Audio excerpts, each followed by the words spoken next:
আসসালামু আলাইকুম। তোমরা সবাই কেমন আছো? সবাই কেমন আছো তোমরা? তোমরা কি আমার কথা শুনতে পাও?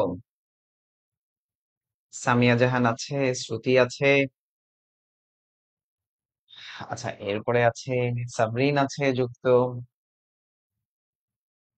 ফাহমিদা যুক্ত আছে, সুনয়না আসছো, রাশেদ স্যার আছেন আমাদের সাথে, আচ্ছা সামান্ত আছে। তোমরা কি আমার কথা শুনতে পাও? রাফি আছে, জুম্মা মুবারক রাফি, রাফিল ইসলাম রিয়াদ যুক্ত হয়েছে, সৃজনী শ্রুতি ইসরাত, রুকাইয়া শর্মা, নাবিলা, আচ্ছা সব ঠিকঠাক। আচ্ছা যদি সব ঠিকঠাক হয় তাহলে তো আলহামদুলিল্লাহ। আলহামদুলিল্লাহ সব ঠিকঠাক থাকলে আলহামদুলিল্লাহ।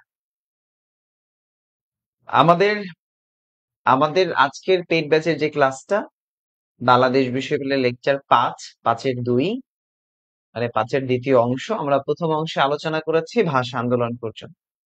আমরা আজকের ক্লাসে আলোচনা করব ৬ দফা থেকে গণ অভ্যুত্থান পর্যন্ত। খুবই গুরুত্বপূর্ণ টপিক। তোমরা যে কোনো বিশ্ববিদ্যালয়ে ভর্তি পরীক্ষা দিতে গেলে এই টপিকটার প্রশ্ন আসবে তোমাদের। যদি তোমরা একটু যেহেতু আজকের এই ক্লাসটা আমি আবার একটু উন্মুক্ত করেছি সবার জন্য, আজকের পেইড ব্যাচের ক্লাসটা সবার জন্য আরেকবার উন্মুক্ত হয়েছে যেন বাকিরাও একটু দেখতে পারে, বুঝতে পারে। এই জন্য তোমরা নিজেরা একটু ক্লাসটা শেয়ার করে রাখবা, নিজেরা একটু ক্লাসটা শেয়ার করে রাখবা যেন বাকিরাও একটু দেখতে পারে। ওকে, তাহলে আমরা কি শুরু করব? সবাই একটু আমাকে বলো তো, সবাই একটু আমাকে বলো, আমরা কি শুরু করব? আমরা কি শুরু করতে পারি এখন? আমাদের পেইড ব্যাচে সবাই চলে আসছে না? পেইড ব্যাচে সবাই চলে আসছে? ওকে, যদি সবাই চলে আসে তাহলে আমরা শুরু করি। থ্যাংক ইউ অর্নিকা, সৈয়দপুরের ইউসিসি। আচ্ছা আমরা শুরু করি, খেয়াল করো। আমি একবার একটু ধারাবাহিকতা আবার বলি, হ্যাঁ, একটু মন দিয়ে শোনো। আমাদের যে ৪টা লেকচার হয়েছে সেই ৪টা লেকচারের ধারাবাহিকতা আমি আর একবার একটু বলি। আমি বলার চেষ্টা করব, এই ধারাবাহিকতা আমি একটু ১৯০৫ সাল থেকে বলবো। ১৯০৫ সালের বঙ্গভঙ্গ হলো, ১৯০৬ সালে মুসলিম লীগ প্রতিষ্ঠা হলো, ১৯০৬ সালে স্বদেশী আন্দোলন হলো, স্বদেশী আন্দোলন, শুধু স্বদেশী লিখলাম। এরপরে ১৯১১ সালে এসে আমাদের বঙ্গভঙ্গ রদ হয়ে যায়, বঙ্গভঙ্গ রদ হয়ে যায়। ১৯১১ সালের পরে ১৯১৯ সালের জালিয়ানওয়ালাবাগ হত্যাকাণ্ড ঘটে। জালিয়ানওয়ালাবাগ হত্যাকাণ্ডটা ঘটে। এই হত্যাকাণ্ডের প্রেক্ষাপটে রবীন্দ্রনাথ কি করলেন আবার? রবীন্দ্রনাথ যে নাইট উপাধি পেয়েছিলেন সেটা বর্জন করলেন। ১৯১৯ সালের পরে আমরা সরাসরি আলোচনাটা যেটা সবচেয়ে গুরুত্বপূর্ণ সেটা হচ্ছে ১৯৩৯ সালে মোহাম্মদ আলী জিন্নাহর যে দ্বিজাতি তত্ত্বটা ছিল, টু নেশনস থিওরিটা ছিল, সে দ্বিজাতি তত্ত্বটা ১৯৩৯ সালের পরে ১৯৪০ সালে আমাদের লাহোরের প্রস্তাব ঘোষিত হয়। লাহোরের প্রস্তাব ঘোষিত হয়। শেরেবাংলা একে ফজলুল হক লাহোরের প্রস্তাব দিয়েছে। এরপরে আমরা ১৯৩৯ সালের পরে আমরা বললাম যে আমাদের অবিভক্ত বাংলার কিছু মুখ্যমন্ত্রী ছিল ১৯৪৭ সাল পর্যন্ত অবিভক্ত বাংলার মুখ্যমন্ত্রী। ১৯৪৭ সালে এসে আমরা পেলাম তমুদ্দন মজলিসকে। এই ৪৭-এ আমরা পেয়েছিলাম তমুদ্দন মজলিস। আমরা গত ক্লাসে আলোচনা করেছি। ১৯৪৭ থেকে ১৯৫২ সাল পর্যন্ত আমরা ভাষা আন্দোলন পেলাম। ভাষা আন্দোলন আমাদের গত ক্লাসে আলোচনাগুলো হয়েছে, তাই না? আমরা এই গত ক্লাসে আলোচনাগুলো করেছি, তাই তো? তাহলে খেয়াল করো, আমাদের ভাষা আন্দোলনের পরে সবচেয়ে গুরুত্বপূর্ণ যে টপিকটা সেটা হচ্ছে ১৯৬৬ সালের ৬ দফা। আমি একটু আবার বলি, ১৯৫২ সাল পর্যন্ত আসলাম, এরপরে 1966 সালের 6 দফাটা তোমাকে পড়তে হবে। 6 দফা। 6 দফার পরে 1968 সালের আগরতলা ষড়যন্ত্র মামলা। এরপরে 1969 সালের গণ আন্দোলন, গণ অভ্যুত্থান। এরপরে সরাসরি 71-এর মুক্তিযুদ্ধ। 70 একটা নির্বাচন হয়েছিল, এরপরে 71-এর মুক্তিযুদ্ধতে তুমি যাবা। এই টপিকগুলো সবচেয়ে গুরুত্বপূর্ণ, ঠিক আছে? সবচেয়ে গুরুত্বপূর্ণ। তাহলে এই ধারাবাহিকতাটা কি বুঝতে পেরেছি আমরা? আমরা প্রথম স্লটের প্রাচীন ইতিহাসের ধারাবাহিকতা দেখেছিলাম। আমরা দ্বিতীয় স্লটের 1905 সাল থেকে 1971 সালের ধারাবাহিকতা। এই 71 সালের মুক্তিযুদ্ধের পরে 1972 সালে আমাদের সংবিধান প্রণয়ন হয়, সংবিধানটা রচিত হয়।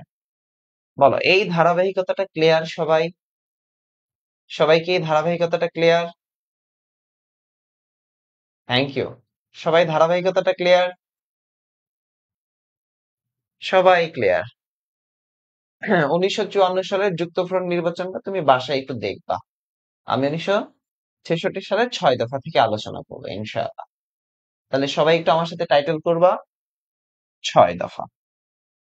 বাচ্চারা সবাই একটু আমার সাথে এবার টাইটেল করো, 6 দফা।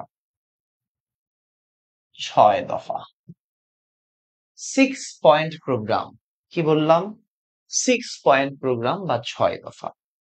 এই যে 6 দফাটা, এটা ঘোষণা করা হয় 1966 সালের 5 থেকে 6 ফেব্রুয়ারি। ফেব্রুয়ারি মাসের 5 এবং 6। তাহলে খেয়াল করো, এই যে 6 দফা, 6 দফা ঘোষণা 1966 সালের 5 থেকে 6 ফেব্রুয়ারি। 66 সালের 5 থেকে 6 ফেব্রুয়ারি বঙ্গবন্ধু শেখ মুজিবুর রহমান পাকিস্তানের যে লাহোর আছে, সে লাহোরের যে সর্বদলীয় জাতীয় সংহতি সম্মেলনটা ছিল, সর্বদলীয় জাতীয় সংহতি একটা সম্মেলন হয়েছিল, সেখানে 5 থেকে 6 ফেব্রুয়ারি বঙ্গবন্ধু লাহোরের প্রস্তাবটা উত্থাপন করেছিলেন। ঠিক আছে? তো এই লাহোরের প্রস্তাব পরবর্তীতে 1966 সালে আনুষ্ঠানিকভাবে ঘোষিত হয়। আনুষ্ঠানিকভাবে ঘোষণা করা হয়। আনুষ্ঠানিকভাবে ঘোষণা করা হয়।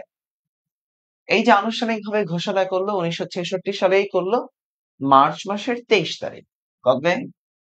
23 মার্চ 1966 সালে আনুষ্ঠানিকভাবে ঘোষণা করলেন। তাহলে এই যে 6 দফা যে ঘোষণা করলেন, এই 6 দফাটা ঘোষণা করেন কে? শেখ মুজিবুর রহমান। কে করলেন? শেখ মুজিবুর রহমান। 6 দফা ঘোষণা করলেন কে? শেখ মুজিবুর রহমান। আচ্ছা, এই 6 দফার ঘোষণার একটা স্থান আছে না? তাহলে এই স্থানটা কি? লাহোর, পাকিস্তান। লাহোর, পাকিস্তানের লাহোর থেকে 6 দফাটা ঘোষণা করা হলো আনুষ্ঠানিকভাবে, তাই না? আনুষ্ঠানিকভাবে। তাহলে এই যে 6 দফাটা হলো, খেয়াল করে একটু মন দিয়ে শুনবা। তাহলে এই যে 6 দফা, এটা কিসের ভিত্তিতে আমরা দিলাম? এই যে 6 দফাটা আমরা দিলাম, এটা কিসের ভিত্তিতে উত্থাপন করা হলো বা ঘোষণা করা হলো? লাহোরের প্রস্তাবের ভিত্তিতে। তাহলে 6 দফাটা যে ঘোষণা করলেন, 6 দফা ঘোষণা করা হয়, এই 6 দফা ঘোষণা করা হয় লাহোরের প্রস্তাবের ভিত্তিতে। লাহোরের প্রস্তাবের প্রস্তাবের ভিত্তিতে। লাহোরের প্রস্তাবের ভিত্তিতে 6 দফাটা ঘোষণা করলেন। তাহলে এই লাহোরের প্রস্তাব আমরা 1940 সালে দেখে আসলাম না? কে দিয়েছেন? লাহোরের প্রস্তাবটা দিয়েছিলেন কে? শেরে বাংলা একে ফজলুল হক। আচ্ছা, 6 দফা যে তিনি দিলেন, এই 6 দফাতে মোট দফা তো 6টা। 6 দফাতে মোট দফা কয়টা? 6টা দফা। এই 6 দফাগুলোর দফাগুলো একটু জানাটা জরুরি। পরীক্ষার হলে বলে দিবে যে নিচের কোনটা 6 দফার অন্তর্ভুক্ত ছিল না, নিচের কোনটা 6 দফার দ্বিতীয় দফা, নিচের কোনটা 6 দফার অর্থনীতি বিষয়ক দফা, এগুলো বলবে। কাজে একটু ভালো করে 6 দফাগুলো দেখতে হবে। প্রথম যে দফাটা বলেছে, বলল যে প্রাদেশিক স্বায়ত্তশাসন। প্রাদেশিক স্বায়ত্ত শাসন। প্রাদেশিক স্বায়ত্ত শাসন চেয়েছে বঙ্গবন্ধু। তাহলে প্রাদেশিক স্বায়ত্ত শাসন প্রথম দফা। 2 নম্বর দফাতে বলল যে কেন্দ্রীয় সরকারের হাতে ক্ষমতা গ্রহণ বা ক্ষমতা হস্তান্তর। তাহলে কেন্দ্রীয় সরকারের ক্ষমতা, কেন্দ্রীয় সরকারের ক্ষমতা। 3 নম্বর দফাটা খুবই গুরুত্বপূর্ণ, সবগুলো দফাই গুরুত্বপূর্ণ। 3 নম্বর দফা থেকে অর্থনীতি বিষয়ক দফাটা শুরু হয়। মুদ্রা ও অর্থ বিষয়ক ক্ষমতা। মুদ্রা ও অর্থ বিষয়ক ক্ষমতাটা আমাদের দিতে হবে, বললো মুদ্রা এবং অর্থ বিষয়ক ক্ষমতা। 4 নম্বরটাও অর্থনীতি বিষয়ক দফা, বলছে রাজস্ব এবং কর আদায়ের ক্ষমতা। কর ও রাজস্ব আদায় ক্ষমতা। তাহলে কর এবং রাজস্ব আদায় ক্ষমতা। 5 নম্বর যে দফাটা বলছে বৈদেশিক বাণিজ্য ক্ষমতা। বৈদেশিক বাণিজ্য ক্ষমতা। বৈদেশিক বাণিজ্য ক্ষমতা। তাহলে দেখো 6 দফার প্রথম দফা ছিল প্রাদেশিক স্বায়ত্ত শাসন, কেন্দ্রীয় সরকারের হাতে ক্ষমতা। এরপরে 3 থেকে 5 পর্যন্ত এই যে 3টা দফা আছে, 3 থেকে 5 পর্যন্ত যে 3টা দফা আছে, এগুলো দেখো অর্থনীতি বিষয়ক দফা। অর্থনীতি বিষয়ক দফা। তাহলে 6 দফাতে আমি 5টা পড়লাম, আরেকটা বলছি, আরেকটা হলো সেনাবাহিনী গঠনের ক্ষমতা। 6 নম্বরটা হলো সেনাবাহিনী বা আধা মিলিশিয়া বাহিনী গঠনের ক্ষমতা। তাহলে এই যে 6টা দফা, এই 6টা দফার মধ্যে অর্থনীতি বিষয়ক দফা ছিল 3টা। পরীক্ষায় আসে নিচের কোনটি অর্থনীতি বিষয়ক দফা, নিচের কোনটি দ্বিতীয় দফা, নিচের কোনটি তৃতীয় দফা, নিচের কোনটি 6 দফা অন্তর্ভুক্ত ছিল না, এভাবে প্রশ্ন আসে। তাহলে 6 দফাতে অর্থনীতি বিষয়ক দফা ছিল কয়টা? অর্থনীতি বিষয়ক দফা কয়টা? 6 দফাতে অর্থনীতি বিষয়ক দফা হচ্ছে 3টি। কয়টা? 3টা। ওই যে 3, 4, 5, এই 3টাই হলো অর্থনীতি বিষয়ক দফা। 6 দফাতে অর্থনীতি বিষয়ক দফা হচ্ছে 3টা। শেখ মুজিব উত্থাপন করলেন, পাকিস্তানের লাহোরে করলেন, 23 মার্চ 1966-তে করলেন। 6টা দফা তিনি উত্থাপন করলেন, তার 6টা দাবি তিনি উত্থাপন করলেন। ক্লিয়ার? ক্লিয়ার? আচ্ছা, এই যে 6 দফা আছে, এই 6 দফাটাকে আমরা এবার তুলনা করি ইংল্যান্ডের মেঘনা কার্টার সাথে। এই যে 6 দফা আছে, এই 6 দফাকে তুলনা করা হয় ইংল্যান্ডের মেঘনা কার্টার সাথে। মেঘনা কার্টার সাথে ইংল্যান্ডের মেঘনা কার্টার সাথে। আচ্ছা, এই 6 দফাকে বলা হয়, এই যে 6 দফা, এটাকে বলা হয় বাঙালির মুক্তির সনদ।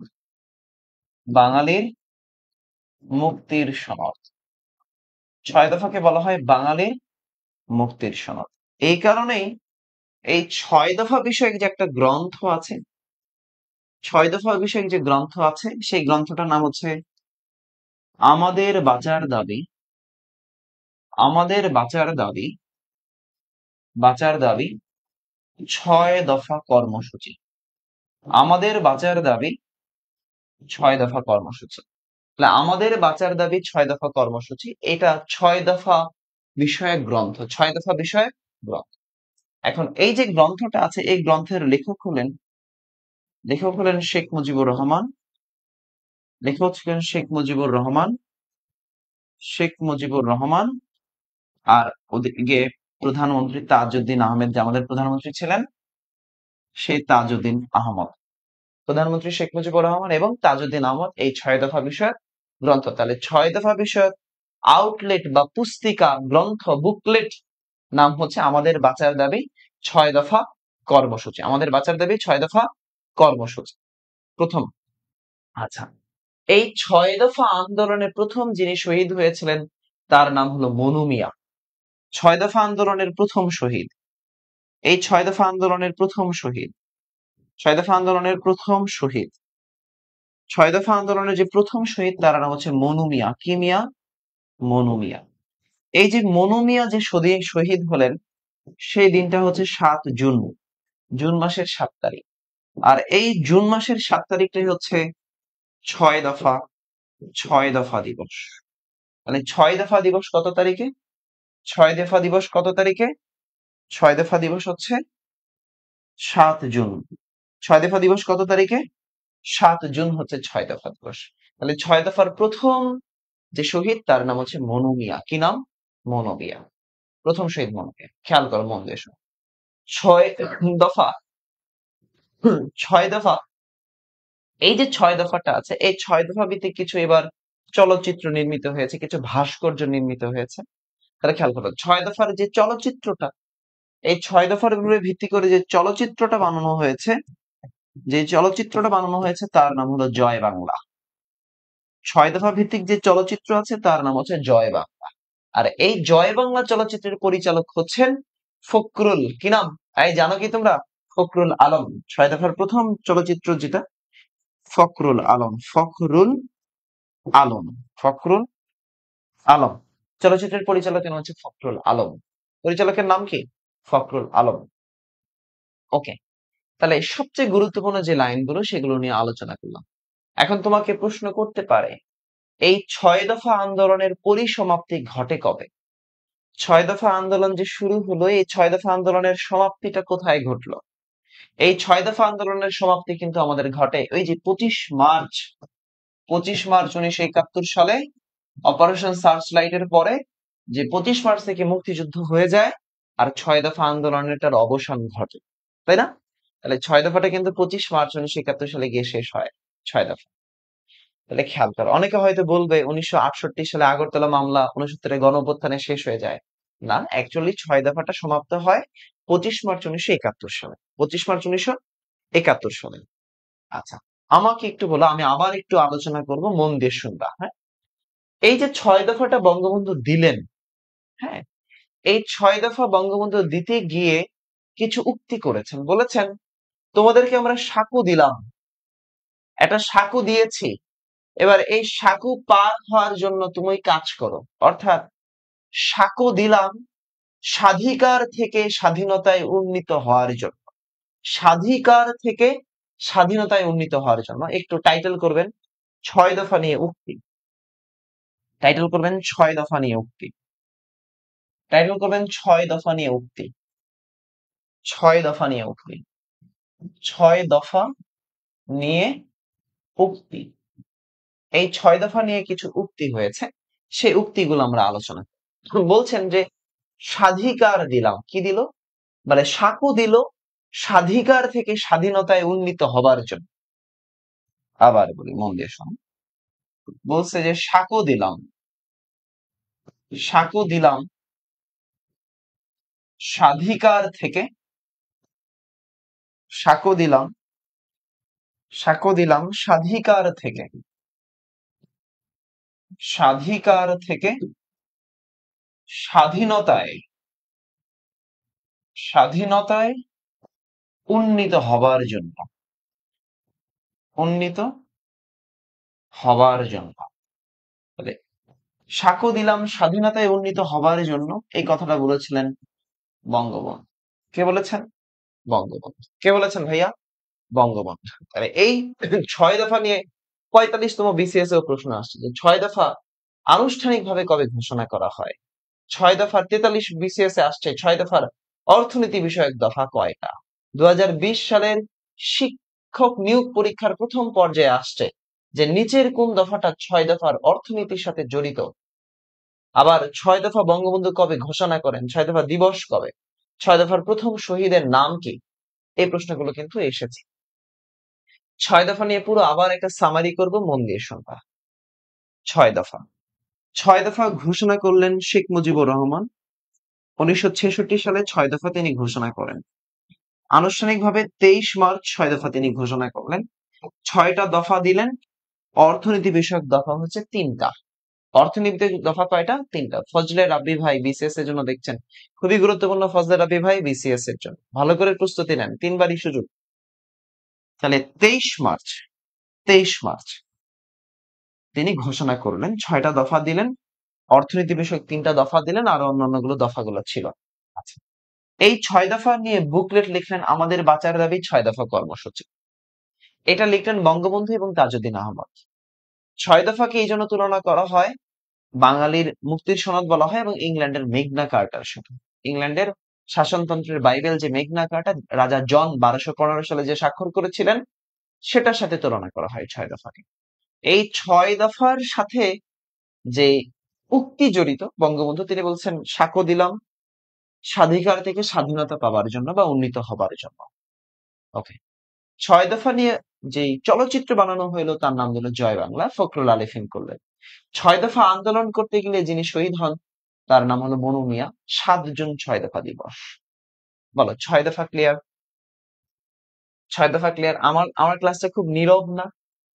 ক্লাসটা খুব নীরব, কেউ কোনো কথা বলছে না, সবাই খুব মন দিয়ে লিখছে, খুব মন দিয়ে লিখছে। এটাই পেট ব্যাচের ক্লাসগুলো এমন হয়, কেউ উল্টাপাল্টা করে না, উল্টাপাল্টা করলে আমি তাকে পচানি দেই। ঠিক আছে, ক্লাসগুলো বলো 6 দফাটা ক্লিয়ার? শেফা বলছে ক্লিয়ার, আলহামদুলিল্লাহ ক্লিয়ার। যদি ভাগ্য ভালো থাকে 6 দফা নিয়ে একটা প্রশ্ন পাবা। যদি ভাগ্য ভালো থাকে 6 দফা নিয়ে একটা প্রশ্ন তুমি পেতে পারো 6 দফা। ওকে, আচ্ছা, এরপরে আমরা আলোচনা করব তাহলে 6 পয়েন্ট প্রোগ্রাম কে উত্থাপন করলো? বঙ্গবন্ধু। 6 পয়েন্ট ডে কবে? 7 জুন। কে শহীদ হয়েছিল? প্রথম মার্টার কে শহীদ হয়েছে? কে প্রথম? প্রথম শহীদ হয়েছে মনু মিয়া। এর পরের টপিক সবচেয়ে গুরুত্বপূর্ণ, যেটা আগরতলা ষড়যন্ত্র মামলা। টাইটেল করবে আগরতলা ষড়যন্ত্র মামলা। হ্যাঁ, আগরতলা ষড়যন্ত্র মামলা, আগরতলা ষড়যন্ত্র মামলা, আগরতলা ষড়যন্ত্র মামলা, আগরতলা কনস্পাইরেসি কেস, আগরতলা ষড়যন্ত্র মামলা, আগরতলা ষড়যন্ত্র মামলা, আগরতলা কনস্পাইরেসি কেস, যেটা আগরতলা ষড়যন্ত্র মামলা। ওকে, এই যে আগরতলা ষড়যন্ত্র মামলাটা দায়ের করলাম, একটা মামলা, একটু চিন্তা করো, তুমি একটা আদালতে যাবে, মামলা দায়ের করবা না? তাহলে মামলা দায়ের করলা, এই যে মামলাটা, এই মামলাটা তুমি দায়ের করো, নাও করো, এই মামলাটা দায়ের করো, মামলা দায়ের, মামলা দায়ের 3 জানুয়ারি 1968 সালে, 3 জানুয়ারি 1968 সাল, 1968 সালের 3 জানুয়ারি তুমি মামলাটা দায়ের করলা। এখন মামলা দায়ের করলে মামলার একটা নাম দেওয়া লাগবে না? তাহলে এই মামলার নাম, এই মামলার শিরোনাম, এই মামলার শিরোনাম হচ্ছে, রাষ্ট্রদ্রোহিতার মামলা ছিল এটা, বঙ্গবন্ধু বঙ্গবন্ধু শেখ মুজিবুর অন্যান্য, রাষ্ট্র বনাম বঙ্গবন্ধু শেখ মুজিবুর অন্যান্য, রাষ্ট্র বনাম, রাষ্ট্র বনাম শেখ মুজিব, শেখ মুজিব ও অন্যান্য, কারণ আরো ছিল মানুষ এই জন্য অন্যান্য। তাহলে রাষ্ট্র বনাম শেখ মুজিব ও অন্যান্য মামলার তুমি নাম লিখে ফেললা। এবার মামলাতে আসামি করবা না, দায়ের করা হচ্ছে লিপিবদ্ধ করা, অর্থাৎ আদালতে যাবার পরে তুমি যে মামলাটা বলো যে আমি মামলা করতে চাই, এই মামলা করার পরে যে মামলাটা যিনি লিখেন, ওই লিখার কার্যক্রমটাই হলো দায়ের করা, মামলা দায়ের। আরে মামলা নাম হয়ে গেল, মামলা দায়ের হলো। এবার মামলাতে আসামি তুমি নিবে না, বলবা না যে এতজন আসামি। এই মামলার মোট আসামি, এই মামলার মোট আসামি 35 জন। মোট আসামি কতজন? 35। এই মোট আসামের প্রধান আসামি, প্রধান আসামি, প্রধান আসামি হচ্ছে শেখ মুজিব। মামলার প্রধান আসামি শেখ মুজিবুর রহমান, অর্থাৎ মামলার 1 নং আসামি শেখ মুজিবুর রহমান। এই মামলার 17 নং আসামি, 17 নং আসামি sergeant Zahurul Haq, sergeant Zahurul, sergeant Zahurul হক। এই মামলার 17 নং আসামি ছিলেন সার্জেন্ট জহুরুল হক। তাহলে এরকম করে 35 জন আসামিকে তুমি মামলা দিলা। তাহলে বঙ্গবন্ধু শেখ মুজিবুর রহমান হলেন প্রধান আসামি, মামলার 17 নং আসামি সার্জেন্ট জহুরুল হক। এবার খেয়াল করেন, মামলা দায়ের করছেন আপনি, এবার এই মামলা অনুযায়ী প্রধান আসামিকে গ্রেফতার করবেন না? গ্রেফতার করা হবে না? তাহলে প্রধান আসামি যে তাকে গ্রেফতার করলে দেখো শেখ মুজিবকে গ্রেফতার বা মুজিবকে গ্রেফতার করা হয়। শেখ মুজিব, শেখ মুজিবুর রহমানকে গ্রেফতার। শেখ মুজিবুর রহমানকে গ্রেফতার। এই যে শেখ মুজিবুর রহমানকে গ্রেফতার করলেন, গ্রেফতার করা হয়েছে 18ই জানুয়ারি 1968 সাল। কত সাল? 18 জানুয়ারি, 18ই জানুয়ারি 1968 সালে। আমি এই বছরে পরীক্ষা এটা আসবে না। বঙ্গবন্ধু শেখ মুজিবুর রহমানকে কবে গ্রেফতার করা হয়েছে এই বছরে পরীক্ষা এটা আসবে না। তবে আমি শুধু জানানোর জন্য বলে রাখছি এই বছর এটা আসবে না, জানানোর জন্য বলছি। তাহলে 18ই জানুয়ারি 1968 সালে তাকে গ্রেফতার করা হয়। কিন্তু বঙ্গবন্ধুর যে গ্রন্থ অসমাপ্ত আত্মজীবনী, এটা নিয়ে অনেকবার পরীক্ষায় প্রশ্ন হয়েছে। সেই অসমাপ্ত আত্মজীবনীতে লেখা আছে 17ই জানুয়ারি 1968 সাল। এটা পরীক্ষায় আসবে না, শুধু আপনি জানার জন্য রেখে রাখেন এই বছর। ওকে, আচ্ছা। এইবার এই মামলার বিচার কার্য পরিচালনা করবেন না, বিচার কার্য শুরু করা হয় জুন মাসের 19 জুন 1968 সাল। মামলার বিচার কাজ, মামলার বিচার কাজ, মামলার বিচার কাজ শুরু। এই মামলাটার বিচার কাজ শুরু হলো 19 জুন 1968 সালে। মামলার বিচার কাজ শুরু। এখন বিচার কাজ শুরু হলো, এখন বঙ্গবন্ধুর পক্ষে কেউ মামলাটা লড়বে, তাই না? বঙ্গবন্ধুর পক্ষে মামলাটা কেউ লড়বে না? বলেন লড়বে কিনা? বঙ্গবন্ধুর পক্ষে মামলাটা কেউ লড়বে তো, তাই না? শেখ মুজিব নিয়ে এবার মনে হয় কিছু আসবে না। না, শেখ মুজিবুর নিয়ে আসবে না, কিন্তু শেখ মুজিবের ঘটনার সাথে আসবে। আপনি তো এগুলো অস্বীকার করতে পারবেন না, এগুলোর ঘটনার সাথে আসবে। তাহলে এইবার এই মামলার যে বিচারক, বিচারকের দায়িত্ব পান S A Rahman. K? S A Rahman. এই মামলার যে বিচার কার্য শুরু করলেন, এই মামলার বিচারক ছিলেন S A Rahman. S A Rahman. আচ্ছা, খুবই ভালো কথা। এখন এই মামলার বঙ্গবন্ধুর পক্ষে মামলা লড়বেন না, বঙ্গবন্ধুর পক্ষে। তো এই বঙ্গবন্ধুর পক্ষে যিনি মামলা লড়লেন তার নাম হচ্ছে স্যার টমাস উইলিয়াম। পরীক্ষায় এটা আসে যে বঙ্গবন্ধুর পক্ষে মামলা কে লড়েছিলেন? Sir Thomas William. Sir Thomas William. তাহলে বিচারক ছিলেন S A রহমান। আর বঙ্গবন্ধুর পক্ষে যে মামলাটা লড়লেন তার নাম হচ্ছে স্যার টমাস উইলিয়াম। আবার চেতা, একটা মামলা হলো, মামলা দায়ের করলেন 3 জানুয়ারি 1968 সাল। মামলার নাম দেওয়া হলো বঙ্গবন্ধু শেখ মুজিব ও অন্যান্য, অর্থাৎ রাষ্ট্র বনাম শেখ মুজিব ও অন্যান্য। এটা একটা রাষ্ট্রদ্রোহিতার মামলা। আচ্ছা, মোট আসামি করা হলো 35 জনকে, বঙ্গবন্ধু ছাড়া 34 জন, বঙ্গবন্ধুকে নিয়ে 35 জন। প্রধান আসামি শেখ মুজিব। আচ্ছা, বঙ্গবন্ধুকে এবার গ্রেফতার করবে। শেখ মুজিবকে গ্রেফতার করলো 18ই জানুয়ারি 1968 সালে, গ্রেফতার করলো। বিচার কাজ শুরু হলো 19 জুন 1968 সালে। বিচারকের দায়িত্ব পালন করলেন S A রহমান। বঙ্গবন্ধুর পক্ষে একজন মামলাটা লড়লেন sir Thomas William. Sir Thomas William, নাম কি স্যার? Sir Thomas William. বঙ্গবন্ধুকে গ্রেফতার করে তাকে অনেকটা সময় রাখা হয়েছিল ঢাকা সেনানিবাসের একটা জায়গায়। পরবর্তীতে এই জায়গাটাই আগে ফ্যাসিস্ট সরকার এখানে একটা জাদুঘর বানিয়েছিল। সেই জাদুঘরের নাম দিয়েছিল বিজয় কেতন। কি নাম দিয়েছিল? বিজয় কেতন জাদুঘর। কি নাম? বিজয় কেতন জাদুঘর। খেয়াল করো তাহলে, দেখো এই যে মামলার বিচার, বঙ্গবন্ধুর পক্ষে মামলা লড়লেন স্যার টমাস উইলিয়াম। আচ্ছা, এটার সাথে জড়িত যে স্থানটা, এই বঙ্গবন্ধুর সাথে মানে এই মামলার সাথে যে জড়িত যে জায়গাটা, তার নাম হলো বিজয় কেতন। অসংখ্যবার এই বিজয় কেতন নিয়ে প্রশ্ন আসছে। বিজয় কেতন, বিজয় কেতন ঢাকা সেনানিবাসে অবস্থিত। বিজয় কেতন কোথায়? ঢাকা সেনানিবাস। আগরতলা ষড়যন্ত্র মামলার সাথে জড়িত বিজয় কেতন। বিজয় কেতন। আচ্ছা, খেয়াল করো, মন দিয়ে শুনবা, মন দিয়ে শুনবা। বঙ্গবন্ধু জেলে আটকে রেখেছে, বঙ্গবন্ধু আটকে রেখেছে। মামলা হচ্ছে, ওদিকে আইয়ুব খানের শাসন চলছে। তো এই আইয়ুব খানের শাসনের বিরুদ্ধে ফুলে ফেপে উঠলো, বঙ্গবন্ধুর নামে মিথ্যা মামলা দিল, রাষ্ট্রদ্রোহিতার মামলা দিল। তো এই মামলা সাধারণ মানুষ কোনোভাবেই বরদাস্ত করলো না। স্লোগানে আন্দোলনে মুখরিত হলো রাজপথ। তখন বলল জেলের তালা ভাঙবো, শেখ মুজিবকে আনবো, স্লোগান দিল। এরপরে এই আন্দোলনের তোপের মুখে পড়ে শেখ হাসিনা সরকার যেরকম পালাই গেছে, সেই একইভাবে এই আন্দোলনের তোপের মুখে পড়ে আইয়ুব খান সরকার এই মামলা প্রত্যাহার করতে বাধ্য হয়েছিল। এবং মামলা প্রত্যাহার করা হয় 1969 সালে গিয়ে। এখন মামলা শুরু হলো 68-তে, বঙ্গবন্ধুকে গ্রেফতার, সকল কিছু শুরু হলো 68-তে, আন্দোলন চললো 68-তে, কিন্তু মামলাটা প্রত্যাহার হলো 69-এ। কেন? তখন একটা গণ আন্দোলন বা গণ অভ্যুত্থান বা মাস আপরাইজিং হয়েছিল। তাহলে খেয়াল করো, আমি যে আলোচনা করব, মামলা প্রত্যাহার করা হয় 22 জানুয়ারি 1969 সাল। মামলা প্রত্যাহার, মামলা প্রত্যাহার, মামলা প্রত্যাহার। তাহলে এই মামলা কবে প্রত্যাহার করলো? 22 জানুয়ারি, 22 জানুয়ারি, 22 জানুয়ারি 1969 সালে এই মামলাটা প্রত্যাহার করলো। 22 জানুয়ারি 1969 সালে মামলা প্রত্যাহার করলো।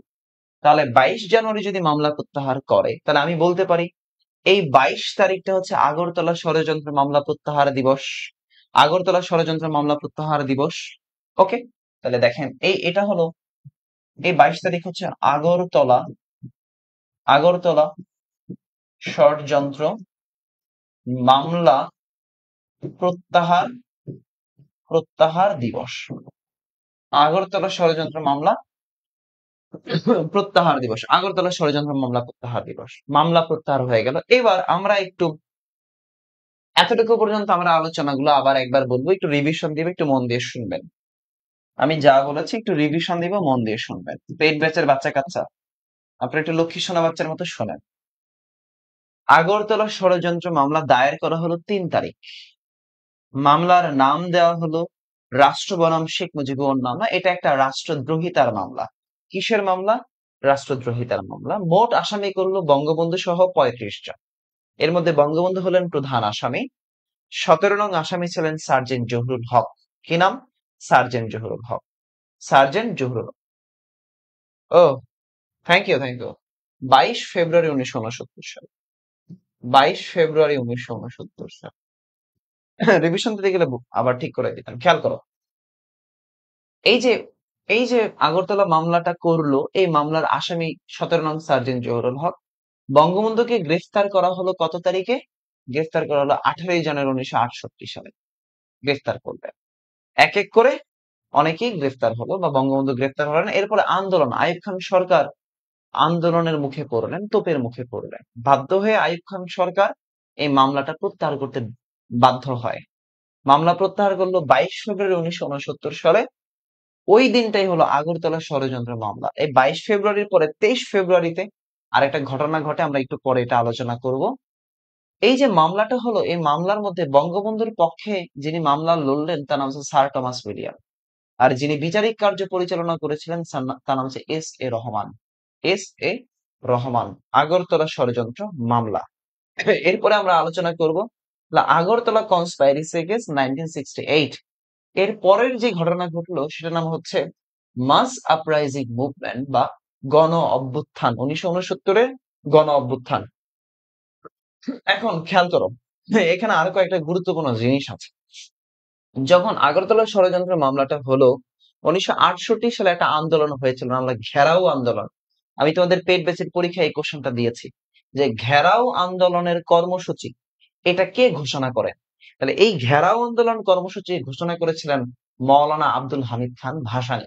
মৌলানা আব্দুল হামিদ খান ভাসানী, একটু লিখে রাখো যে ঘেরাও আন্দোলন করেছিলেন মৌলানা আব্দুল হামিদ খান ভাসানী। পরীক্ষায় আসতে পারে ঘেরাও আন্দোলনের প্রবক্তাকে বা ঘেরাও আন্দোলন করেছেন। ভাইয়া বিজয় কেতন কোথায়? বিজয় কেতন ঢাকা সেনানিবাসে অবস্থিত। বিজয় কেতন ঢাকা সেনানিবাসে। ঘেরাও আন্দোলন করেছিলেন কে? মৌলানা আব্দুল হামিদ খান ভাসানী। গণ অভ্যুত্থানের অনেকগুলো স্লোগান ছিল। একটা বলেছিলাম যে জেলের তালা ভাঙবো, শেখ মুজিবকে আনবো। এরপরে বলেছিলাম তোমার আমার ঠিকানা পদ্মা মেঘনা যমুনা। তারপরে জাগো জাগো, এরকম করে, হ্যাঁ, জাগো জাগো, জাগো বাঙালি জাগো। তারপরে হচ্ছে অনেক কিছু, পিন্ডি না ঢাকা, তারপরে ঢাকা ঢাকা, এরকম বলছে যে রাওয়ালপিন্ডি না ঢাকা। পিন্ডি মানে হচ্ছে রাওয়ালপিন্ডি, তাহলে পিন্ডি না ঢাকা। এরপরে বলছে ঢাকা ঢাকা। এরকম অনেকগুলো স্লোগান ছিল। এই স্লোগানে মুখরিত হয়েছিল এই রাজপথ। পরবর্তীতে আইয়ুব খান সরকার আগরতলা ষড়যন্ত্র মামলাটা প্রত্যাহার করে, বাধ্য হয় গণ আন্দোলনের প্রেক্ষাপটে। সেই গণ আন্দোলনটা এখন আলোচনা করব। টাইটেল করো, টাইটেল করবা গণ অভ্যুত্থান। গণ অভ্যুত্থান, গণ অভ্যুত্থান, গণ অভ্যুত্থান 1969 সালের গণ অভ্যুত্থান। বলো, আমি যতটুকু পড়ালাম সবার কনসেপ্টটা ক্লিয়ার? একজন বলছে পিডিএফ দিবেন ভাইয়া। পিডিএফ দিব পেইড ব্যাচ। ফ্রি স্টুডেন্টদেরকে পিডিএফ দিব না। তোমরা যারা সাধারণ জ্ঞানটা একটু গুছায় পড়তে চাও, ভালো করে পড়তে চাও, সুন্দর করে গুছিয়ে, তারা পেইড ব্যাচের রেজাল্ট পরবর্তী ব্যাচটাতে যুক্ত হয়ে যেতে পারো। আমাদের রেজাল্ট পরবর্তী ব্যাচের ক্লাসটাই আসছে। রেজাল্ট পরবর্তী ব্যাচের ক্লাসটাই কিন্তু হচ্ছে আজকে 5 নম্বর লেকচারের দ্বিতীয় পর্ব। 5 নম্বর লেকচার পর্যন্ত আমরা গণ অভ্যুত্থান নিয়ে আলোচনা করব। 6 নম্বর পর্যন্ত আমরা আলোচনা করবো 1971 সালের মুক্তিযুদ্ধ। 6-এর পার্ট 1 পার্ট 2 তে মুক্তিযুদ্ধ চলে যাবে। লেকচার সাথে আমরা আলোচনা করব আমাদের সংবিধান নিয়ে। এরপর আলোচনা করব আমাদের সরকার ব্যবস্থা নিয়ে। তো তোমরা যারা এখনো মনে করছো যে সাধারণ জ্ঞানটা ভালো করে প্রস্তুতি নিবা, তোমরা প্রস্তুতি নিতে পারো আমাদের রেজাল্ট পরবর্তী ব্যাচে। মৌলানা আব্দুল হামিদ খান ভাসানী ছিলেন ঘেরাও আন্দোলনের জনক বা ঘেরাও 1968 সাল। খেলো মাস আপরাইজিং বা গণ অভ্যুত্থান। এই গণ অভ্যুত্থানের সাথে জড়িত, গণ অভ্যুত্থানের সাথে জড়িত যে তারিখগুলো, এই তারিখগুলো আমরা একটু আলোচনা করব। জড়িত তারিখ, দেখো গণ অভ্যুত্থানের সাথে জড়িত তারিখ, গণ অভ্যুত্থানের সাথে জড়িত তারিখ, জড়িত তারিখ, তারিখ হচ্ছে 20 জানুয়ারি।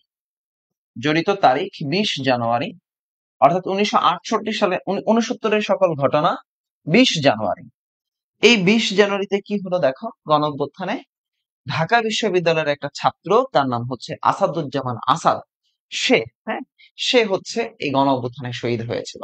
তাহলে দেখো এই 20 জানুয়ারি ঢাবির ঢাবির ছাত্র আসাদুজ্জামান আসাদ, আসাদুজ্জামান আসাদ, এই ঢাকা বিশ্ববিদ্যালয়ের ছাত্র আসাদুজ্জামান আসাদ শহীদ হয়, শহীদ হন। ঢাকা বিশ্ববিদ্যালয়ের ছাত্র আসাদুজ্জামান আসাদ কি হয়েছেন? শহীদ হয়েছেন। হ্যাঁ, আসাদ ইতিহাস বিভাগের ছাত্র ছিলেন। এই আসাদ ছিলেন ইতিহাস বিভাগের ছাত্র, ইতিহাস, ইতিহাস। তাহলে এই যে আসাদ শহীদ হলেন 20 তারিখে, এই যে 20 তারিখে শহীদ হলেন, এই 20 তারিখটাই হচ্ছে শহীদ আসাদ দিবস, শহীদ আসাদ দিবস, শহীদ আসাদ দিবস। 20 তারিখটা কি দিবস? শহীদ আসাদ দিবস। এই যে আসাদ বললাম, আমরা আসাদ গেটের নাম শুনি না? এই আসাদ যে গেটটা আছে, এই আসাদ গেটের পূর্ব নাম ছিল আইয়ুব গেট, পরবর্তীতে এটাকে আসাদ গেট করা হয়। তাহলে আইয়ুব গেটের বর্তমান নাম, আইয়ুব গেটের বর্তমান নাম, আইয়ুব গেটের বর্তমান নাম, আইয়ুব গেটের বর্তমান নাম, এই আইয়ুব গেটের বর্তমান নাম হচ্ছে আসাদ গেট। কি গেট? আসাদ গেট। আইয়ুব গেটের বর্তমান নাম হচ্ছে আসাদ গেট। আইয়ুব গেটের বর্তমান নাম কি? আসাদ গেট। তাহলে এই যে আসাদ বললাম, এই আসাদ তার বাড়ি আবার ছিল নরসিংদী। এই আসাদুজ্জামান আসাদের বাড়ি ছিল নরসিংদীতে। কোথায় ভাই? নরসিংদীতে তার বাড়ি ছিল। আসাদুজ্জামান আসাদের বাড়ি ছিল নরসিংদী। তো আসাদ যখন শহীদ হলেন, এই পরবর্তীতে আসাদকে নিয়ে একটা কি করা হয়, একটা কবিতা রচনা করলেন ওই নরসিংদীর একজন কবি, তার নাম হলো শামসুর রহমান। সে শামসুর রহমান জন্মগ্রহণ করেছিলেন নরসিংদীর মেঘনা নদীর তীরে পাড়াতলি গ্রামে জন্মগ্রহণ করেছিলেন। সেই শামসুর রহমান তাকে নিয়ে একটা কবিতা লিখেছিলেন। সেই কবিতার নাম দেন আসাদের শার্ট। আসাদের রক্তমাখা শার্ট পরা ছিল তখন, এই জন্য তিনি কবিতার নাম দিয়েছিলেন আসাদের শার্ট, আসাদের শার্ট। তাহলে এই যে নরসিংদীর একজন কবি, এই নরসিংদীর কবি, আর আসাদের বাড়িও নরসিংদী, সেই নরসিংদীর কবির নাম ছিল শামসুর রহমান, শামসুর রহমান। সেই শামসুর রহমান, এই শামসুর রহমান কবিতা লিখেছিলেন আসাদের শার্ট। কিসের শার্ট? আসাদের শার্ট। পরীক্ষায় প্রশ্ন আসে যে গণ অভ্যুত্থানের সাথে জড়িত কবিতা আসাদের শার্ট, আসাদের শার্ট কে লিখেছেন? আসাদের শার্ট লিখেছেন শামসুর রহমান। কে লিখেছেন? শামসুর রহমান। তাহলে 20 তারিখ, 1969 সালের জানুয়ারি মাসের 20 তারিখ, জানুয়ারি মাসে কত তারিখ? 20 তারিখ, ঢাকা বিশ্ববিদ্যালয়ের ইতিহাস বিজ্ঞানের ছাত্র আসাদুজ্জামান আসাদ শহীদ হন। কে হন? আসাদুজ্জামান আসাদ শহীদ হন। আসেন 20 তারিখের পরে, 20 তারিখের পরের ঘটনা, 20 তারিখের পরের ঘটনা, 20 তারিখের পরের ঘটনা, 25 তারিখের ঘটনা, 24 তারিখের ঘটনা। 24, 24 জানুয়ারি, জানুয়ারি মাসের 24 তারিখ, অর্থাৎ 1969 সালের ঘটনা। এই 24 তারিখ ঢাকার নবকুমার, নবকুমার ইনস্টিটিউট, কি বললাম? নবকুমার ইনস্টিটিউটের ছাত্র, নবকুমার ইনস্টিটিউটের 10ম শ্রেণীর ছাত্র দশম শ্রেণীর ছাত্র, নবকুমার ইনস্টিটিউটের দশম শ্রেণীর ছাত্র, সেই ছাত্রের নাম হলো মতিউর রহমান।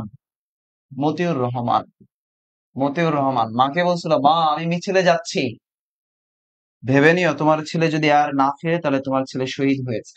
মতিউর রহমান তার মাকে বলে গিয়েছিল, মা আমি মিছিলে যাচ্ছি। নবকুমার ইনস্টিটিউটের দশম শ্রেণীর ছাত্র, কত ছোট, নবম দশম শ্রেণীর ছাত্র মতিউর রহমান।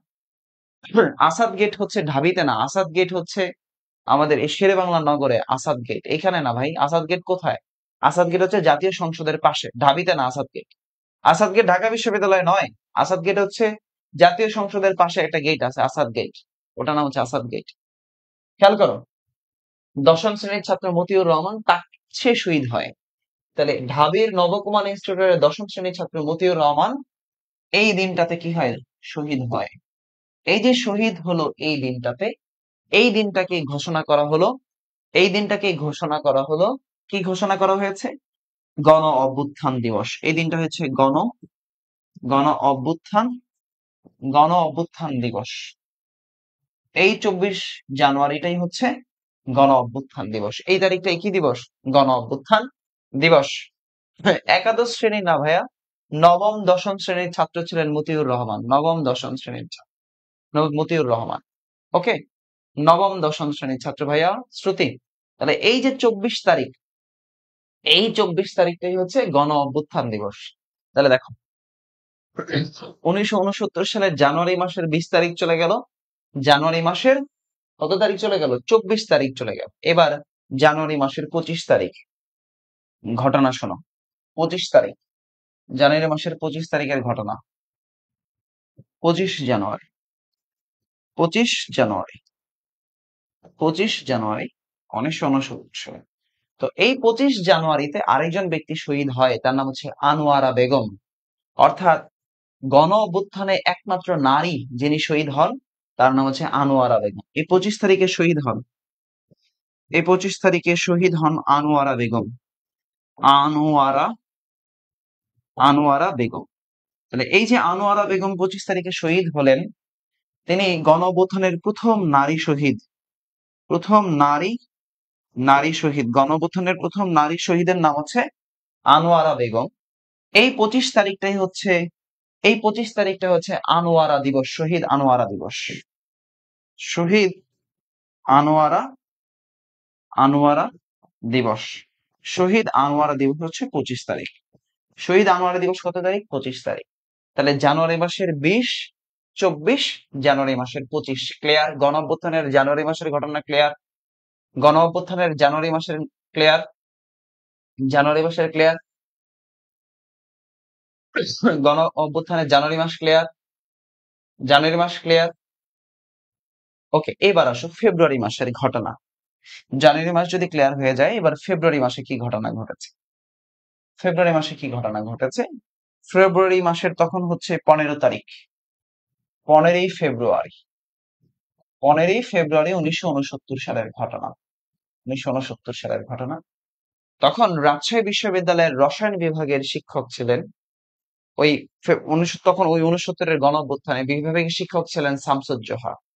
তো এই শামসুজ্জোহার ঘটনায় আমরা আসবো, তার আগের ঘটনা হচ্ছে 15 ফেব্রুয়ারি যার ঘটনা ঘটলো, সার্জেন্ট জহুরুল হক, ওই যে মামলার 17 নং আসামি, মনে আছে? 17 নং আসামি।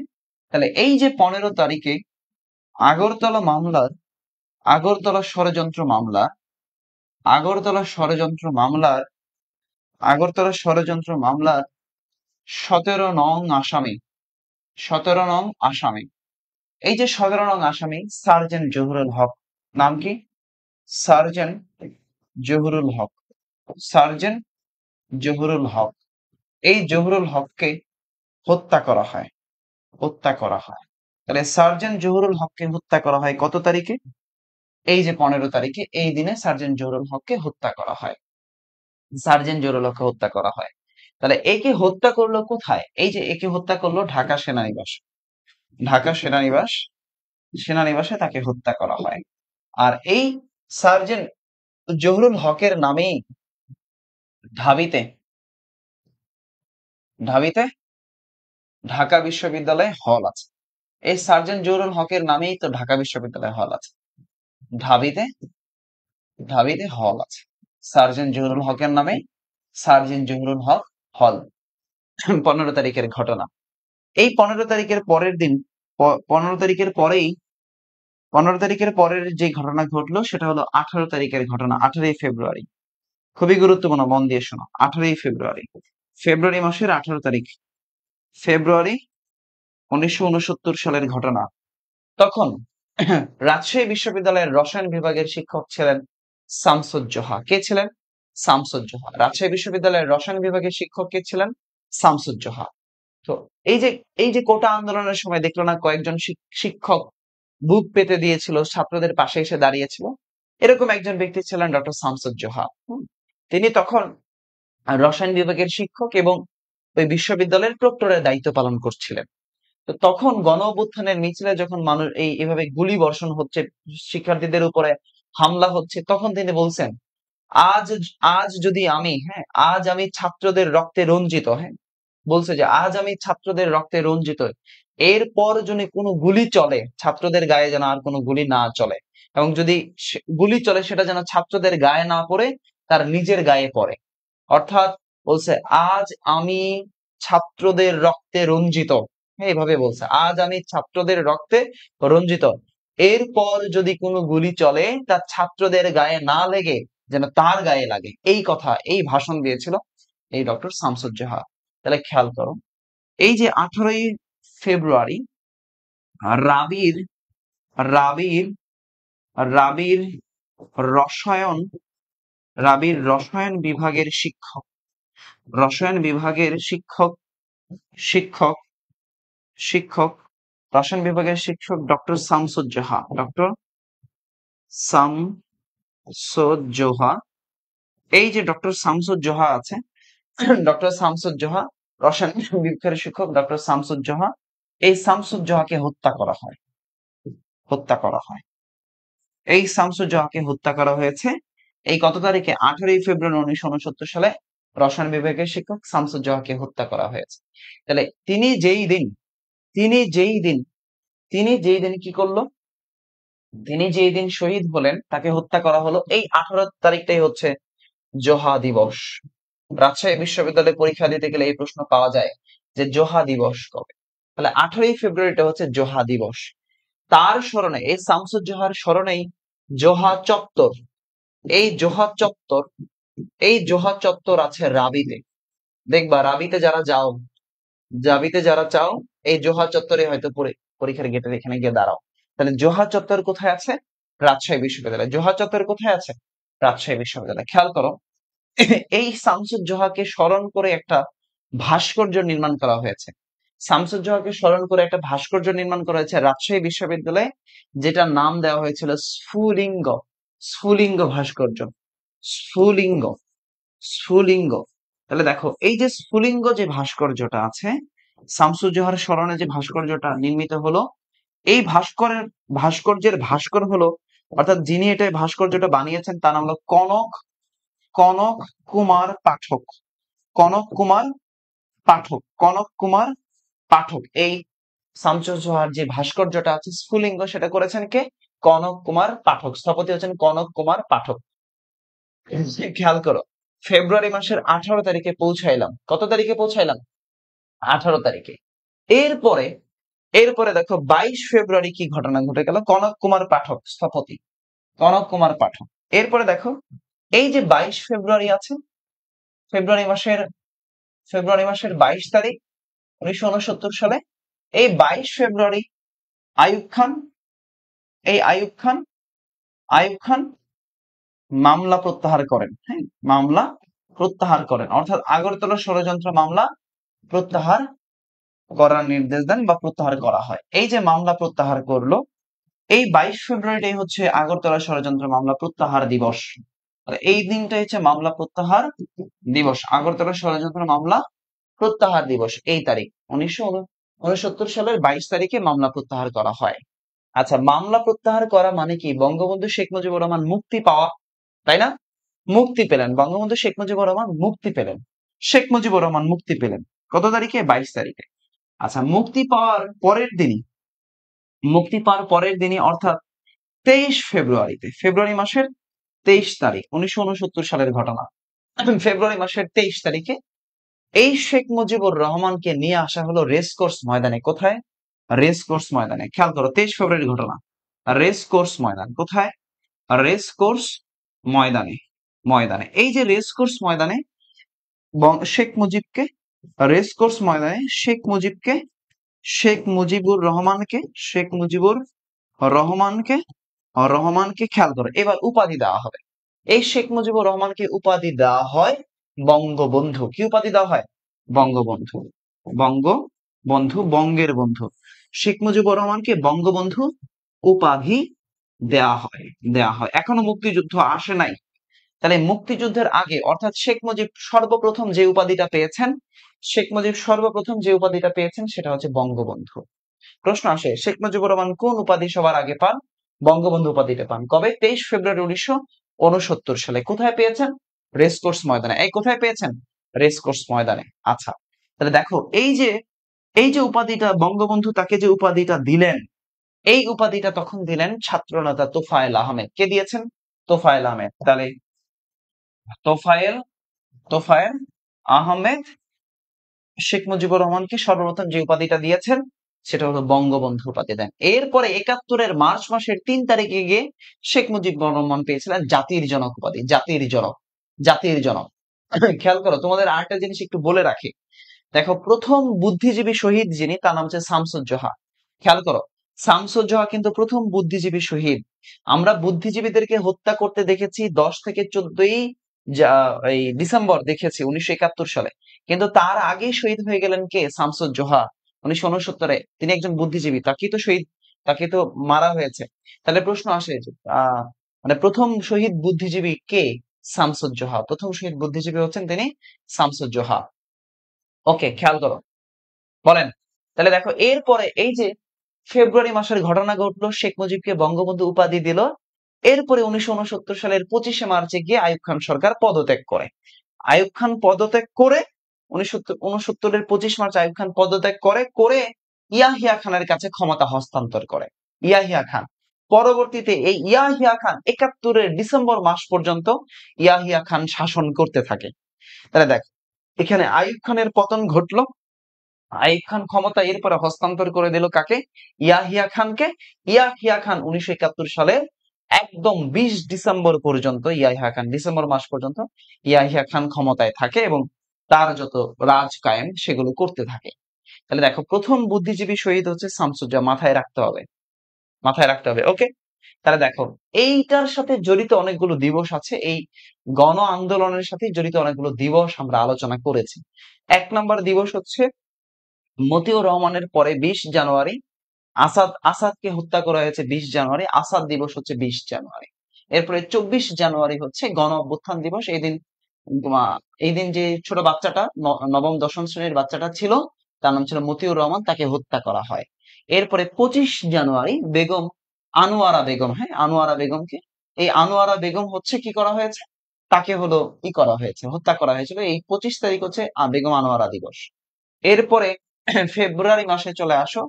ফেব্রুয়ারি মাসের 18 তারিখ আমাদের হত্যা করা হয়েছে প্রথম বুদ্ধিজীবী শহীদ, তার নাম হচ্ছে শামসুজ্জোহা দিবস। এরপরে 22 ফেব্রুয়ারি হচ্ছে আগরতলা ষড়যন্ত্র মামলা প্রত্যাহার দিবস। আর 23 তারিখে গিয়ে শেখ মুজিবকে বঙ্গবন্ধু উপাধি দেওয়া হয়। কি উপাধি দেওয়া হয়? বঙ্গবন্ধু বা বঙ্গের বন্ধু। এই আগরতলা ষড়যন্ত্র মামলার প্রেক্ষাপটে রচিত যে কবিতাটা আছে তার নাম হলো আসাদের শার্ট। কবিতার নাম কি? আসাদের শার্ট। কবিতার নাম কি? আসাদের শার্ট। কবিতার নাম কি?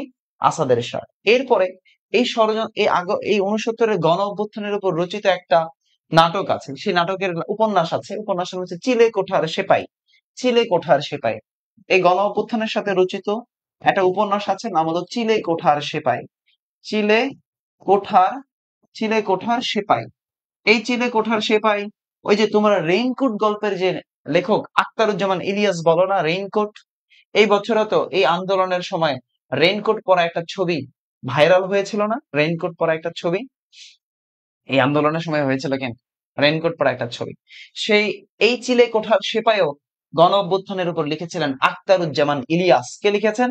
আখতারুজ্জামান ইলিয়াস। আর রেইনকোট গল্প মুক্তিযুদ্ধের উপরে লিখেছিলেন এই আখতারুজ্জামান ইলিয়াস।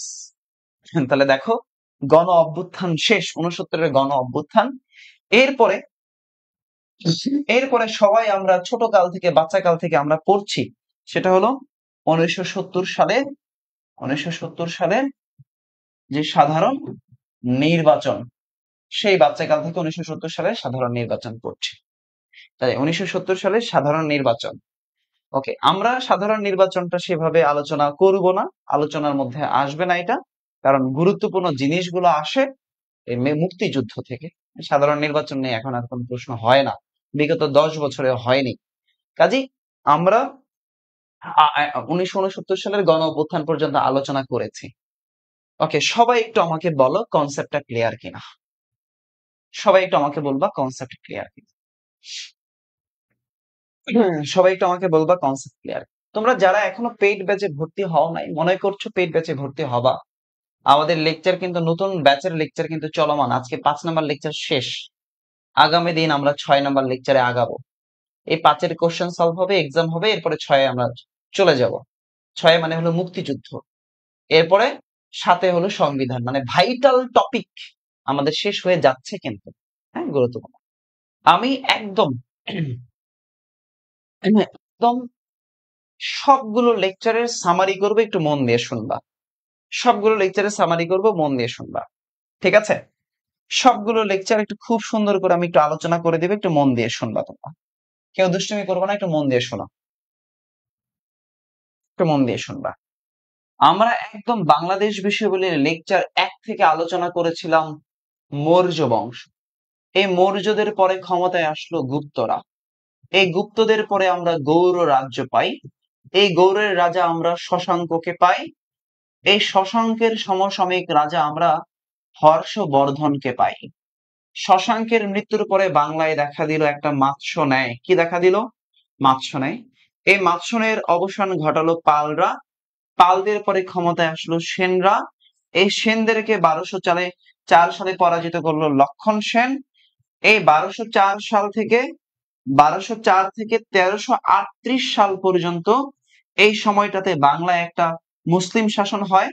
আমি টাইটেল করি বাংলায় মুসলিম শাসন, অর্থাৎ বাংলায় একটা মুসলমানদের তুর্কি শাসন, যেটা হযরত শাহজালালের আগমন ঘটে এই সময়ে। 1338 থেকে, এই 1338 থেকে 1538 পর্যন্ত, এই 1538 পর্যন্ত বাংলায় একটা আমরা মুসলমানদের সুলতানি শাসন দেখি, ফখরুদ্দিন মোবারক শাহের সুলতানি শাসন। 1538 সালে এসে এই সুলতানি শাসনের সর্বশেষ রাজা মাহমুদ শাহ এসে শের শাহের কাছে পরাজিত হয়ে যায় এবং শের শাহ বাংলাটা দখল করে এবং এই শের শাহ সুর শাসন প্রতিষ্ঠা করে। আমরা এসে থামলাম 1538। বলো ক্লিয়ার কিনা? এই 1538 পর্যন্ত ক্লিয়ার কিনা? ধাপ 1টা ক্লিয়ার কিনা? এক ধাপে এটা পড়লাম আমি, এই ধাপটা ক্লিয়ার কিনা? দেখো, 1 মিনিটেরও কম সময়ে তুমি সকল শাসন পড়তে পারবা। 1 মিনিটেরও কম সময়ে তুমি তোমার বাচ্চা কাচ্চাকে পড়াইতে পারবা, তোমার তোমার শ্বশুর শাশুড়িকে পড়াতে পারবা, তুমি তোমার ওয়াইফকে, হাজবেন্ডকে পড়াতে পারবা। বলো পারবা না? আমার মনে হয় তোমরা পারবা, সত্যি কথা তাই। আচ্ছা, এটা ছিল প্রথম ধাপ, তাই না? এটা হলো প্রথম ধাপ। ওকে, এরপরে আমরা বলেছিলাম পড়ানোর সুবিধার্থে তুমি আলোচনা শুনবা। বলেছিলাম, দেখো 712 দেখা যাচ্ছে কি? আমি যে 712 লিখলাম, দেখি দাঁড়াও দেখা যাচ্ছে কিনা। 712 দেখা যাচ্ছে না, আচ্ছা আমি একটু নিচে লিখি, খেয়াল করো। 712, এই 712 খ্রিস্টাব্দে বলেছিলাম সিন্ধু বিজয়। সিন্ধু বিজয়, সিন্ধু বিজয় হলো, তাহলে এই সিন্ধু বিজয় মোহাম্মদ কাসিমের সাথে জড়িত। এরপরে আমরা আলোচনা করলাম সুলতান মাহমুদ, গজনীর সুলতান, সুলতান মাহমুদ আলোচনা করলাম, গজনীর সুলতান, সুলতান মাহমুদ। সুলতান মাহমুদের ভারতবর্ষ আক্রমণের পরে তরাইনের যুদ্ধ আলোচনা করেছি। তরাইন, তরাইনের যুদ্ধ, দ্বিতীয় যুদ্ধ। সেই তরাইনের দ্বিতীয় যুদ্ধ 1192 সালে, এই যুদ্ধে মোহাম্মদ ঘুরি জয়লাভ করতো, মোহাম্মদ ঘুরি জয়লাভ করতো। এরপরে মোহাম্মদ ঘুরির পরে ক্ষমতায় আসলো কুতুবুদ্দিন আইবেক। কুতুবুদ্দিন আইবেক ক্ষমতায় আসলো কত সালে? 1206, কুতুবুদ্দিন আইবেক। এই 1206 থেকে, এই যে 1206, এই কুতুবুদ্দিন আইবেক যেটা প্রতিষ্ঠা করলেন সেটার নাম হচ্ছে দিল্লির সালতানাত। দিল্লি সালতানাত। এই দিল্লি সালতানাত 1206 থেকে এসে 1526 সাল পর্যন্ত এই দিল্লির সালতানাতটা চললো। অর্থাৎ এই দিল্লির সালতানাতের পতনটা ঘটলো লোদি বংশের সর্বশেষ শাসক ইব্রাহিম লোদির মাধ্যমে। অর্থাৎ পানিপথের প্রথম যুদ্ধ হয়ে গেল এখানে। পানিপথের প্রথম যুদ্ধ হয়। এই পানিপথের প্রথম যুদ্ধ 1526 সালে হয়। আর এই যুদ্ধটাতেই জয়লাভ করলে জহিরুদ্দিন মোহাম্মদ বাবর। এই বাবর মুঘল সাম্রাজ্য প্রতিষ্ঠা করলো, মুঘল শাসন। বাবরের মুঘল শাসন শুরু হয়ে গেল। মুঘল শাসন শুরু হয়ে গেল। আচ্ছা, এই যে মুঘল শাসন হলো, এরপরে পড়তে পড়তে আমরা দেখলাম এই মুঘলদের মধ্যে দুই ধরনের শাসন ব্যবস্থা আমরা পাই। একটা হলো সুবাদারি শাসন ব্যবস্থা আমরা পাই, সুবাদারি শাসন। আর একটা হলো নবাবী শাসন আমরা দেখি। নবাবী শাসন, নবাবী শাসন আমরা দেখি। এই নবাবী শাসনের মধ্যে আমরা সর্বশেষ নবাব এসে আমরা পাই নবাব সিরাজউদ্দৌলাকে। এই নবাব সিরাজউদ্দৌলা 1757 সালে পলাশীর প্রান্তরে 23শে জুন সিরাজউদ্দৌলার পতন ঘটে যায়। সিরাজউদ্দৌলার পতন ঘটে যায়, ক্ষমতায় চলে আসে ইংরেজরা। ক্ষমতায় আসে কারা? ইংরেজরা। এই পর্যন্ত ক্লিয়ার? এই পর্যন্ত ক্লিয়ার? এই পর্যন্ত ক্লিয়ার? এই পর্যন্ত ক্লিয়ার? বলো ক্লিয়ার? দ্বিতীয় ধাপ, এই পর্যন্ত ক্লিয়ার কিনা? ইংরেজের ক্ষমতা আসে। আর এই মুঘলদের শাসন চলাকালীন সময়টাতেই এই ইউরোপীয় বণিকদের আগমন ঘটে। ইউরোপীয় বণিকদের আগমন ঘটে। ইউরোপীয় বণিকদের আগমন ঘটে এই মুঘল সাম্রাজ্যের সময়টাতে। তারা বাংলায় আসে। তারা কারাও আসে? তারা কোথায় আসে? এই বাংলায়, ভারতবর্ষে তারা চলে আসে এবং তারা বাণিজ্য করে। তারা 200 বছর এই ইংরেজরা শাসন করলো। অর্থাৎ আমরা এরপরে ইংরেজ যে সংস্কার আছে সেই সংস্কারগুলো আলোচনা করেছি। এই সংস্কারগুলো আলোচনা করেছি, ইউরোপীয় বণিকদের আগমন আলোচনা করেছি। এরপরে তোমাদের বাসায় আমি পড়া দিয়েছিলাম এই ইংরেজদের সংস্কার হওয়ার পরে বাংলায় বিভিন্ন ধরনের বিদ্রোহ হয়। তিতুমিরের আন্দোলন, ফরাইজি আন্দোলন, বাঁশের কেল্লা, হ্যাঁ, নীল বিদ্রোহ, অনেক কিছু। আমি একটু ধরে নিলাম যে বাংলায় আন্দোলন, বাংলায় সমসাময়িক ঘটনা, বাংলায় আন্দোলন যেগুলো হয় এগুলো সমসাময়িক ঘটনা। এই ইংরেজ শাসন পরবর্তীতে আস্তে আস্তে আস্তে আস্তে ইংরেজদের সরকার হতে হতে আমরা বিভিন্ন মানুষের সংস্কার দেখে 1905 সালের বঙ্গভঙ্গে আসে। এই বঙ্গভঙ্গ পরবর্তীতে রদ করা হয় 1911 সালে, বঙ্গভঙ্গ রদ হয়। এরপরে 1911 সালের পরে 1919 সালের জালিয়ানওয়ালাবাগ হত্যাকাণ্ড দেখি। এরপরে জালিয়ানওয়ালাবাগ হত্যাকাণ্ডের পরে 1937 সালে নির্বাচন হয়, যে প্রথম প্রাদেশিক যে নির্বাচনটা হয়। এরপরে আমরা অবিভক্ত বাংলার মুখ্যমন্ত্রীগুলো দেখি। এরপরে মুখ্যমন্ত্রীর পরে আমরা দেখি যে 1939 সালের দ্বিজাতি তত্ত্ব। এরপরে 1940 সালের লাহোরের প্রস্তাবনা। 1940 সালের পরে আমরা দেখি যে 1940 সাল থেকে 1943 সালে আমাদের যে তেভাগা আন্দোলনটা হয়, তেভাগা আন্দোলন দেখি। তেভাগা আন্দোলন 1946 সাল পর্যন্ত স্থায়ী হয়। 1947 সালে আমাদের দেশ ভাগ হয়। 47 সালে আমাদের তমুদ্দন মজলিস হয়।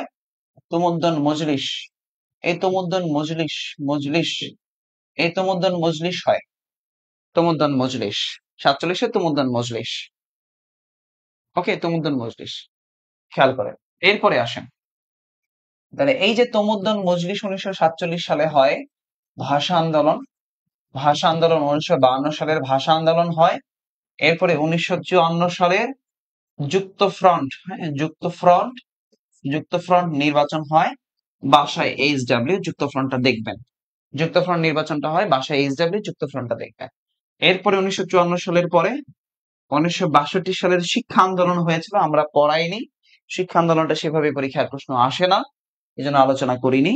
আমরা একদম সরাসরি চলে গেছি 1966 সালের 6 দফা, 1968 সালের আগরতলা ষড়যন্ত্র মামলা, 1969 সালের গণ অভ্যুত্থান, 1970 সালে নির্বাচন।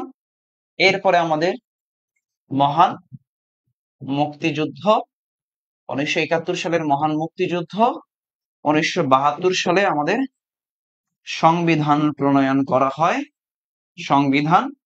এরপরে 1972 সাল থেকে 1975 সাল পর্যন্ত মুজিবের একনায়কতন্ত্র চলে। বাকশাল হয় 75-এর 15 আগস্ট শেখ মুজিব ইন্তেকাল। এরপরে 2024 সালের 5 আগস্ট শেখ হাসিনার ইন্তেকাল। ঘটনা ক্লিয়ার কিনা বলো? ঘটনা ক্লিয়ার? ঘটনা ক্লিয়ার?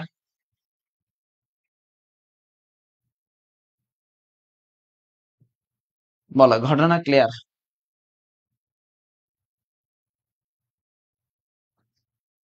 ঘটনা ক্লিয়ার? যারা আমার পেইড ব্যাচে পড়েছো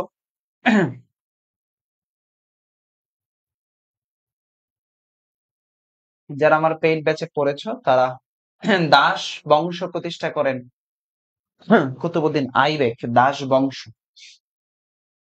তাহিরা তাহি বলছে সব মাথার উপর দিয়ে গেছে। তুমি আমার পেইড ব্যাচে ক্লাস না করলে তো মাথার উপর দিয়ে যাবেই। কারণ পেইড ব্যাচে একটা জিনিস 100 বার করে বলছি। 100 বার করে বলছি। যারা পেইড ব্যাচে ক্লাস করেছে মন দিয়ে মনোযোগ দিয়ে, তোমাকে একদিন ক্লাসে পাওয়া যাবে, আরেকদিন পাওয়া যাবে না। তাহলে তো তুমি সাধারণ জ্ঞান শিখতে পারবে না। তাহলে তুমি ফেল। আমার ক্লাস 1 থেকে 4 পর্যন্ত যারা করেছে একদম প্রত্যেকটা পুঙ্খানুপুঙ্খানু জিনিস ধরে ধরে পড়িয়েছি। লেকচার 5-এ গণ অভ্যুত্থান পর্যন্ত আসছে। এখন বিষয়গুলো খুব ভালোভাবে ক্লিয়ার আলহামদুলিল্লাহ। বন্যা বলছে, আলো বলছে ক্লিয়ার। ওকে। আনিকা অনামিকা আছে, তাহিরা তাহি সরি বলতেছে, ফাহমিদা ছ বলতেছে আলহামদুলিল্লাহ ক্লিয়ার। সহজ রাখছে ঘটনাগুলো জেনে। ওকে। ভাইয়া ভাষা আন্দোলনের প্রথম গান আমার ভাই রক্তের না, ভাষা আন্দোলনের প্রথম গান আমার ভাই রক্তে রাঙানো না। ভাষা আন্দোলনের প্রথম গান হচ্ছে ভুলবো না ভুলবো না, 21শে ফেব্রুয়ারি ভুলবো না। ভাষা আন্দোলন ভিত্তিক গান আমার ভাই রক্তে রাঙানো এটা হচ্ছে খুবই আলোচিত হয়েছে। এটা খুবই আলোচিত হয়েছে। Okay? পেট বেচে না পড়লে ফেল? আমি কি বলছি ভাই পেট বেচে না পড়লে ফেল? আমি কি বলছি এই কথা? উল্টাপাল্টা কমেন্ট করো না। তাহলে একদম পেজ থেকে ব্যান করে দেওয়া হবে। উল্টাপাল্টা কমেন্ট পছন্দ না। আমি পড়ানোর মানুষ, পড়াশোনা রিলেটেড কমেন্ট করবো। আমি বলছি একবার পেট বেচে না পড়লে ফেল? একবারও বলছি তোমাকে পেট বেচে না পড়লে ফেল? তুমি আমাকে সোর্স জানতে চাও? বলছি যারা পড়তে চাও তারা পড়বা। পেট বেচে এগুলো ভালো করে পড়াশোনা করিয়েছে। ঠিক আছে? আমি একবারও বলছি তোমাকে পেট বেচে না পড়লে ফেল? সোর্স? কিসের সোর্স চাও তুমি? এই কিসের সোর্স চাও? বেয়াদবি করো? ক্লাসে ভদ্রভাবে থাক। ঠিক আছে? তুমি আমার পেট বেচের শিক্ষার্থী হও বা নর্মাল শিক্ষার্থী হও, আমি বেয়াদবি পছন্দ করি না। আমি এই ক্লাস কাট করে ভাইরাল করবা করো। তুমি বেয়াদবি করেছো। আমি কি বলছি একবার পেট বেচে না পড়লে ফেল? ওকে। আমাদের মোটামুটি ক্লাস শেষ। আমাদের পরের টপিক, আমাদের পরের টপিক হচ্ছে মুক্তিযুদ্ধ। ওকে। পেট বেচের শিক্ষার্থীদের সবার জন্য উদ্দেশ্য আগামী দিন, হ্যাঁ, আগামী দিন, আগামী দিন আমাদের এই প্রশ্ন সলভ ক্লাস থাকবে। প্রশ্ন সলভ, প্রশ্ন সলভ ক্লাস। এবং প্রশ্ন সলভ ক্লাসের ঠিক তার পরের দিন আমাদের এক্সাম হয়ে যাবে, এই লেকচারের এক্সাম। ওকে। সবাই ভালো থেকো, সুস্থ থেকো, নিরাপদে থেকো। তোমরা যারা রেজাল্ট পরবর্তী ব্যাচে ভর্তি হবে, তোমরা রেজাল্ট পরবর্তী ব্যাচে ভর্তি হয়ে যাও। আমাদের যে সাধারণ জ্ঞানের ব্যাচ সেটা হলো 1020 টাকা কোর্স ফি। এই 1020 টাকা দিয়ে আমি তোমাকে সাধারণ জ্ঞান একদম জিএসটি পর্যন্ত পড়াবো, গুচ্ছ পর্যন্ত পড়াবো। যত ক্লাস লাগে সব ক্লাস আমি এইখানে নিই।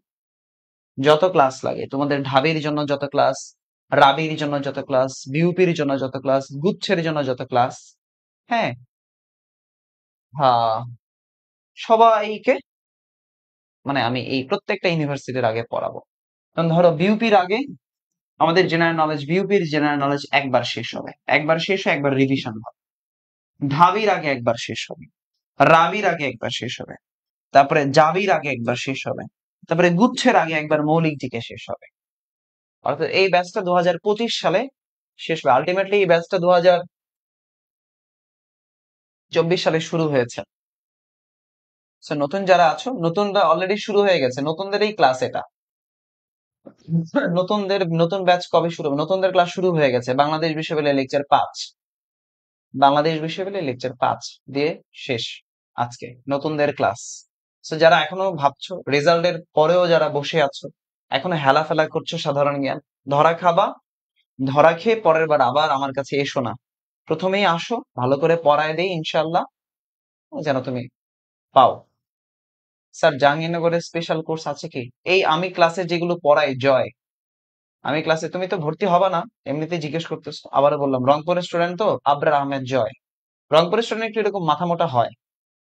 আমি তোমাকে বলতেছি না, রংপুরে তো আমি পড়াই, কিন্তু রংপুরে পড়াই, অফলাইনে পড়াই, অনলাইনে অনেকগুলো স্টুডেন্টকে পড়াইছি। রংপুরের স্টুডেন্ট একটু মাথা মোটা হয়, এটা স্বাভাবিক। এটা খুব স্বাভাবিক, এটা তুমি মাইন্ড করো না, এটাই হয়। না, আমিও তো রংপুর থেকে পড়াশোনা করছি, আমিও মাথা মোটা, কম বোঝে এরা। খেয়াল করো, জাহাঙ্গীরনগরের সি ইউনিটের জন্য প্রাচীন ইতিহাস খুবই গুরুত্বপূর্ণ। এই প্রাচীন ইতিহাস থেকে মুক্তিযুদ্ধ পুরো টার্মটা পড়তে হবে। অলরেডি আমাদের জাহাঙ্গীরনগরের সি ইউনিটের প্রাচীন ইতিহাসের ক্লাস হয়ে গেছে, প্রাচীন ইতিহাসের ক্লাস হয়ে গেছে।